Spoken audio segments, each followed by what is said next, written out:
Olá, meu amigo, minha amiga, meu irmão, minha irmã. Todos bem por aí? Aqui estamos todos bem. Pois é, amado, é um prazer dar continuidade a este material sobre a doutrina da Trindade, né? Até o que foi apresentado por aqui, nós poderíamos dizer que realmente essa doutrina não tem base nas Escrituras. Mas ainda, para não ficar nada para trás, nós vamos dar continuidade nesse material que é riquíssimo, né? Espero que você que esteja assistindo esses vídeos e percebendo que está valendo por alguma coisa e que você conhece alguém que possa ser beneficiado por eles, passa para eles, amado, tá bom? Nós vamos ver então a partir de agora, amado, outras versões de Mateus capítulo 28, verso 19. Qual é a melhor versão para Mateus 28, 19? Como eu disse, a escolha da melhor versão depende dos critérios de crítica textuais adotados pelos responsáveis pela edição de cada versão bíblica. O fato da maior parte das denominações cristãs apoiar a doutrina católica da Trindade, amados, explica por que as Bíblias atuais trazem a versão de Mateus 28, 19 que cita Pai, Filho e Espírito Santo. Mas nem todas as traduções da Bíblia citam Mateus 28, 19 desta forma, amados. O Evangelho de Mateus, em hebraico, de George Howard, é um exemplo que não contém a fórmula batismal em nome do Pai, do Filho e do Espírito Santo. Veja este quadro. Mateus 28, de 18 a 20, no Evangelho em hebraico. Dê uma olhada aí, né? Este texto, amado, traduzido para o português, ficaria assim: Jesus, aproximando-se deles, disse-lhes: Toda a autoridade me foi dada no céu e na terra. Ide e ensinai-os a observar todas as coisas que vos ordenei para sempre. Amado, onde está batizando em nome do Pai, do Filho e do Espírito Santo? Né? É uma versão das Escrituras que não tem. Né? E já falamos que a versão de Jerusalém é também honesta. Tem a passagem batizando em nome do Pai, do Filho e do Espírito Santo, mas é honesta em dizer que isso foi uma coisa citada depois dos escritos. O que mostra aqui, amado, sobre Mateus 28, 19, foram fortes evidências contextuais, históricas, textuais, que nos levam a crer que o texto original escrito por Mateus não continha a expressão em nome do Pai, do Filho e do Espírito Santo. De qualquer forma, mesmo que as versões atuais estejam corretas e as versões usadas e transcritas por Eusébio estejam erradas, Mateus 28, 19 não prova que o Criador é uma trindade. Mesmo se referindo a três, o verso não diz que são três pessoas, e muito menos que os três formam um Deus. Aliás, nenhuma passagem das Escrituras afirma que o Criador seja composto por três pessoas, três agentes, três seres, três substâncias, três divindades, três mentes ou três quaisquer outras coisas.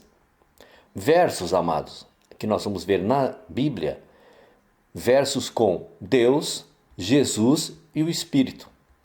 Alguns versos do Novo Testamento citam Deus Pai, Jesus e o Espírito. Os defensores da teoria da Trindade usam tais versos para tentar provar que o Espírito Santo é uma pessoa assim como o Pai e como o Filho. Então, alegam que tais versos comprovam a existência da Trindade. Vejamos alguns exemplos. O batismo de Jesus.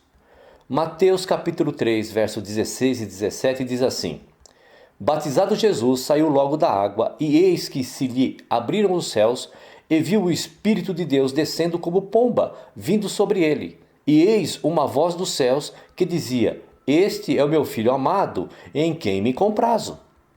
Pois é, amado, a Escritura em nenhum momento diz que o Espírito que desceu em forma de pomba era uma terceira pessoa. Pelo contrário, amado, afirma claramente que se tratava do próprio Espírito, pneuma do Criador, ou seja, o Espírito do Pai. O verso mostra uma manifestação, amado, dupla do nosso Criador. Manifestou-se através do seu Espírito e da sua voz. Se através desse verso chega-se à conclusão de que o Espírito é uma pessoa, também poderíamos chegar à conclusão de que a voz do Criador também é uma pessoa. Ué, por que não? Só porque o Espírito está escrito lá na Bíblia com letra inicial maiúscula e a voz com inicial minúscula? Olha, amado, sempre devemos lembrar que isso é uma convenção adotada em português, pois no original grego não havia tal distinção. A bênção de 2 Coríntios capítulo 13, verso 13.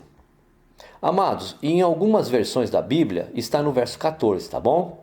Vamos lá, diz assim: a graça do Senhor Jesus Cristo e o amor de Deus e a comunhão do Espírito Santo sejam com todos vós. Ué, a doutrina da Trindade, amado, ensina que Deus é o primeiro, também chamado de primeira pessoa da Trindade. Jesus Cristo é a segunda pessoa e, finalmente, o Espírito Santo é a terceira pessoa da Trindade. Este é o ensino clássico trinitariano, mas parece, amado, que esta sequência de primeira, segunda e terceira pessoas não estava muito bem clara para o apóstolo Paulo. Perceba que Jesus Cristo é o primeiro a ser mencionado lá em 2 Coríntios 13, 13. Ora, se a doutrina da Trindade que hoje é ensinada fosse um consenso entre os apóstolos, Paulo certamente obedeceria à ordem das pessoas, no entanto, não fez. Outro verso utilizado pelos trinitarianos, amado, é 1 Pedro capítulo 1, verso 2. Mas nesse verso é o Jesus Cristo da Bíblia, né? Que aparece como a terceira pessoa de uma suposta trindade. Esta, amado, incompatibilidade da fórmula trinitariana com doutrina não é a única evidência contra a tese de que Paulo estaria apresentando uma trindade em 2 Coríntios capítulo 13, verso 13. Além deste aspecto formal, os trinitarianos enfrentam um problema de conteúdo ao lidar com este verso. Ao lerem este trecho, amado, interpretam precipitadamente que nossa comunhão deve ser com a terceira pessoa da Trindade. Mas não é isso que o apóstolo Paulo diz. Paulo é claro quando afirma: e a comunhão do Espírito Santo. Não diz a comunhão com o Espírito Santo. Olha, amados, graças a outros textos das Escrituras, não precisamos ser confundidos nesse ponto. Nossa comunhão é com o Pai e com o Filho através do Espírito, amado. O Criador não pode se manifestar em toda a sua glória diante de olhos pecadores, e o Messias não está mais conosco em carne, amado. Portanto, toda a comunhão é comunicação que temos com o Pai e com o Filho. É através, amado, sabe do quê? Do pneuma, o próprio Espírito do Pai e do Filho. 1 João capítulo 1, verso 3 diz assim: ora, a nossa comunhão é com o Pai e com seu Filho Jesus Cristo. O apóstolo João esclarece de forma brilhante, amado. Nossa comunhão é com o Pai e com o Filho, não do Pai ou do Filho. Ok? Trindade com anjos. Há alguns versos na Escritura que citam o Pai, Jesus e o Espírito. Os trinitarianos utilizam a expressão fórmula trinitariana para se referir às tais citações. No entanto, nenhum destes versos contendo as pretensas fórmulas trinitarianas serve como evidência de que exista uma trindade. Sabe por quê? Porque o simples fato de um verso citar o Pai, Jesus e o Espírito não significa que o Espírito seja uma pessoa e que, juntamente com o Pai e com o Filho, acompanhe uma trindade. Senão, o que diríamos com relação a Mateus 24, 36? Vamos lá, diz assim: mas a respeito daquele dia e hora ninguém sabe, nem os anjos dos céus, nem o Filho, senão somente o Pai. Da mesma forma, Mateus capítulo 16, verso 27, cita o Filho, o Pai e os anjos, mas não cita o Espírito Santo. Isto não significa, em hipótese alguma, amado, que Pai, Filho e anjos compõem uma trindade. Mateus capítulo 16, verso 27, diz assim: porque o Filho do Homem há de vir na glória de seu Pai com os seus anjos. Paulo também citou o Criador, o Salvador e os anjos no mesmo verso. No entanto, é inconcebível imaginar que Paulo estivesse sugerindo uma trindade divina apenas por citar o Pai, o Filho e anjos eleitos no mesmo verso. 1 Timóteo capítulo 5, verso 21 diz assim: conjuro-te diante de Deus e de Cristo Jesus e dos anjos eleitos que observes estas regras sem preconceito, nada fazendo por favoritismo. Amados, há outros versos que citam Pai, o Filho e os anjos. Anota aí. Marcos capítulo 8, verso 38, capítulo 13, verso 32, Lucas capítulo 9, verso 26. Porventura, Tais versos indicam que Pai, Filho e anjos compõem uma trindade celestial? Absolutamente não, né, amado? O fato dos três aparecerem no mesmo verso não significa absolutamente nada na relação de um para com o outro. O objetivo do autor ao escrever tais versos não foi indicar que existe uma trindade. Da mesma forma, quando lemos um verso que menciona o Pai, o Filho e o Espírito Santo, não devemos concluir que, pelo fato de aparecerem juntos, tal verso seja uma evidência da existência da Trindade. Vale a pena lembrar, amado, que Pedro, Tiago e João são frequentemente citados juntos na Escritura, mas isto não significa que os três formam um ser. Abraão, Isaque e Jacó da mesma forma são citados juntos em muitos pontos das Escrituras, mas não podemos deduzir que eles são um simplesmente pelo fato de aparecerem juntos. Só poderíamos concluir que o Pai, o Filho e o Espírito Santo formam um Deus triuno se houvesse uma citação clara nas Escrituras com tal afirmação. Nada podemos inferir da mera citação dos três em um verso, amado. Se não podemos inferir, também não podemos estabelecer uma doutrina fundamental baseados nessas inferências, amado. O fato é que existe uma carência de versos que apresentem, definam e provem a existência da Trindade. Diante desta situação, amado, qualquer verso que cite Pai, Filho e Espírito em qualquer ordem ou qualquer circunstância passa a ser um elemento precioso para a constituição do discurso trinitariano. Queria deixar claro aqui, amados, quando vocês ouvirem eu falando Jesus, Deus, é porque eu tento não confundir muito a cabeça das pessoas que ainda enxergam, né, o nosso Pai como Deus e o Filho como Jesus, tá bom, amados? Para aqueles que já estão saindo, né, desse conceito, fica meio confuso vendo eu falando dessa maneira, mas é exatamente isso, tá bom? O Espírito e os seus atributos e ações pessoais.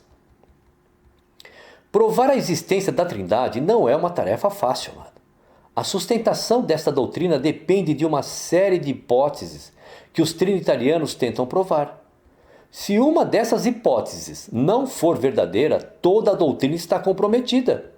É como uma corrente de vários elos. Se um elo se romper, a corrente fica inutilizada, não presta mais. Uma das hipóteses sob a qual a doutrina da Trindade se fundamenta é que o Espírito Santo é uma pessoa, assim como o Pai e o Filho são pessoas. O argumento utilizado para tentar provar que o Espírito Santo é uma pessoa foi elaborado sobre versos onde adjetivos, atributos e verbos, ações, relacionados ao Espírito são típicos de seres pessoais. Por exemplo, Efésios capítulo 4, verso 30 diz assim: Não entristeçais o Espírito de Deus, no qual fostes selados para o dia da redenção. Romanos capítulo 8, verso 26 diz assim: Do mesmo modo, também o Espírito nos ajuda na fraqueza, porque não sabemos o que havemos de pedir como convém, mas o Espírito mesmo intercede por nós com gemidos inexprimíveis.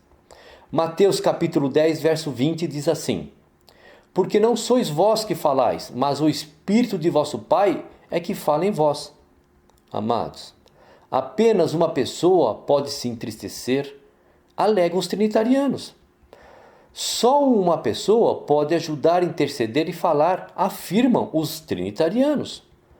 Os defensores da Trindade, amado, afirmam que se o Espírito do Criador se entristece, ajuda, intercede e fala, então ele é uma pessoa divina. Toda a lógica deste argumento baseia-se na seguinte premissa, amado. Se uma ação atribuída a uma entidade for uma ação de caráter pessoal, então tal entidade será um ser pessoal, ou seja, uma pessoa. Será que esta premissa é sempre verdadeira? Se não for, então o argumento será falacioso. A Escritura, amado, é um livro rico em símbolos e linguagem figurada. Uma das figuras de linguagem e de estilo empregada, amado, pelos autores bíblicos, vamos dizer assim, é a prosopopeia, também conhecida como personificação. Através dessa figura de linguagem, uma entidade impessoal recebe atributos de um ser pessoal. Quando digo hoje o dia está triste, estou usando essa figura de estilo, amado. Quem fica triste é um ser pessoal e o dia, como sabemos, não é uma pessoa. Então ele pode estar chuvoso, nublado, frio, mas não literalmente triste. Não é apenas na linguagem cotidiana que usamos muitas prosopopeias. Na escritura também há vários versos que usam esta figura de estilo. Vejamos alguns versos. Isaías capítulo 55, verso 12 diz assim: Os montes e os outeiros romperão em cânticos diante de vós, e todas as árvores do campo baterão palmas. Amado, você já viu uma montanha cantando ou uma árvore batendo palmas? Quem canta e bate palmas são pessoas apenas. No entanto, este verso de Isaías usa a personificação para ilustrar a mensagem que pretende transmitir, não para afirmar que montes, outeiros e árvores sejam seres pessoais, amados. Tente contar quantas prosopopeias o seguinte verso contém. Vamos lá. Salmos capítulo 85, verso 10 e 11. Encontram-se a graça e a verdade, a justiça e a paz se beijaram. Da terra brota a verdade dos céus, a justiça baixa o seu olhar. A justiça e a paz têm boca para poderem se beijar? A verdade é um vegetal para poder brotar da terra, amado? E o que dizer da justiça que sabemos que deveria ser cega e aparece aqui baixando o seu olhar? Os trinitarianos, amado, ignoram o fato de que a escritura foi escrita em linguagem figurada e por isso interpretam literalmente os atributos e ações pessoais atribuídas ao Espírito do Pai. O fato de alguns versos, amados, atribuírem ao Espírito Santo adjetivos e ações típicas de um ser pessoal, não significa que o Espírito seja um ser pessoal. Uma das provas deste fato está nos muitos exemplos de atributos e ações pessoais atribuídos também a espíritos de seres humanos. O espírito do apóstolo Paulo orava. Vamos ver? 1 Coríntios capítulo 14, verso 14 diz assim: O meu espírito ora de fato. Como um espírito, ou seja, um pneuma, né, amado, como já aprendemos, ou ruach no Antigo Testamento, de um homem pode orar se esta é uma ação pessoal. Seria porventura o espírito de Paulo uma segunda pessoa além de Paulo? O verso seguinte explica. 1 Coríntios capítulo 14, verso 15 diz assim: Orarei com o meu espírito, cantarei com o meu espírito. É claro que quem orava e cantava era o próprio Paulo, mas de forma figurada foi dita que o espírito de Paulo é que orava. Lucas, amado, o autor do livro dos Atos, relatou que o espírito de Paulo se revoltou. Atos capítulo 17, verso 16 diz assim: Enquanto Paulo os esperava em Atenas, o seu espírito se revoltava em face da idolatria dominante na cidade. Ora, amado, revoltar-se é uma ação pessoal. Só um ser com autonomia e percepção poderia se revoltar. Mas a Escritura diz que o espírito de Paulo, amado, se revoltou. Seria porventura o espírito de Paulo uma entidade pessoal independente do seu possuidor, o mesmo Paulo? Ou Lucas estaria usando uma prosopopeia? Uma figura de linguagem? Se usarmos, amado, a forma de interpretação escriturística adotada pelos trinitarianos, chegaríamos à conclusão de que o espírito de Paulo foi uma pessoa, pois ao espírito de Paulo foram atribuídas ações pessoais. Mas claro, né, amado, está para todos nós que o autor utilizou uma figura de linguagem ao dizer que o espírito de Paulo orava e se revoltava. Quem se revoltou com a idolatria da cidade foi o próprio Paulo. Há muitos outros exemplos na Escritura onde espíritos de seres humanos são descritos com atributos pessoais ou realizando, ativa ou passivamente, ações típicas de seres pessoais. A seguinte lista que vamos apresentar aqui, amado, vai mostrar alguns exemplos de espíritos de seres humanos aos quais é atribuído alguma ação ou atributo de natureza pessoal. Vamos ver. O espírito de Faraó foi perturbado. Gênesis 41, verso 8. O espírito de Ciro foi despertado. Esdras, capítulo 1, verso 1. O espírito de Jó sorve, suga o veneno. Jó capítulo 6, verso 4. Espírito de Zofar responde por Zofar. Jó capítulo 20, verso 3. O espírito de Asaf desfalece. Salmo capítulo 77, verso 3. Espírito de Davi desfalece. Salmo 143, verso 7. Espírito de Isaías buscou a Deus. Isaías capítulo 26, verso 9. Espírito de Ezequiel excitou-se. Ezequiel capítulo 3, verso 14. Espírito de Nabucodonosor perturbou-se. Daniel capítulo 2, versos de 1 a 3. Espírito de Paulo revoltou-se. Atos capítulo 17, verso 16. Espírito de Paulo ora e canta. 1 Coríntios capítulo 14, verso 14 e verso 15. Espírito de Paulo recreou-se. 1 Coríntios capítulo 16, verso 18. Espírito de Tito recreou-se. 2 Coríntios capítulo 7, verso 13. Amados, concluímos que quando a Escritura diz que o espírito de alguém se entristeceu, então se trata de uma figura de linguagem chamada prosopopeia ou personificação. Literalmente, quem se entristeceu foi a pessoa, amado, o possuidor do espírito, não literalmente o seu espírito. Quando o salmista diz que o seu espírito estava amargurado, amado, na realidade quem estava amargurado era o próprio salmista. Isso vale também, amado, para o espírito do Pai. Isto vale também, amado, para o espírito do Criador. Quando a Escritura diz que alguém mentiu para o Espírito do Criador, na verdade isso significa que mentiram para o próprio Criador. Esta verdade, amado, é facilmente verificável no relato da experiência de Ananias e Safira em Atos capítulo 5, verso 3, que diz assim: Disse então Pedro: Ananias, por que encheu Satanás teu coração para que mentisses ao Espírito Santo, retendo parte da propriedade? O verso seguinte esclarece para quem, de fato, Ananias estava mentindo. Vamos lá, Atos capítulo 5, verso 4, lá na última parte. Não mentiste aos homens, mas a Deus. Amado, quando a Escritura diz que o Espírito intercede, certamente está se referindo ao nosso Salvador, pois este é o nosso único intercessor e mediador. 1 Timóteo capítulo 2, verso 5 diz assim: Porquanto há um só Deus e um só mediador entre Deus e os homens, Cristo Jesus, homem. Romanos capítulo 8, verso 34 diz assim: É Cristo Jesus quem morreu, ou antes, quem ressuscitou, o qual está à direita de Deus e também intercede por nós. Amado, na visão dos trinitarianos, as ações e qualidades pessoais atribuídas ao Espírito Santo consistem, amado, numa prova de que o Espírito Santo é uma pessoa. No entanto, amados, os trinitarianos ignoram completamente o fato de que ações e atributos impessoais também são atribuídos ao Espírito Santo. Se a pessoalidade da qualidade ou da ação fosse prova da pessoalidade do sujeito a quem as qualidades ou as ações são atribuídas, então, através dos atributos impessoais, poderíamos demonstrar que o Espírito Santo não é uma pessoa. Considere os seguintes exemplos.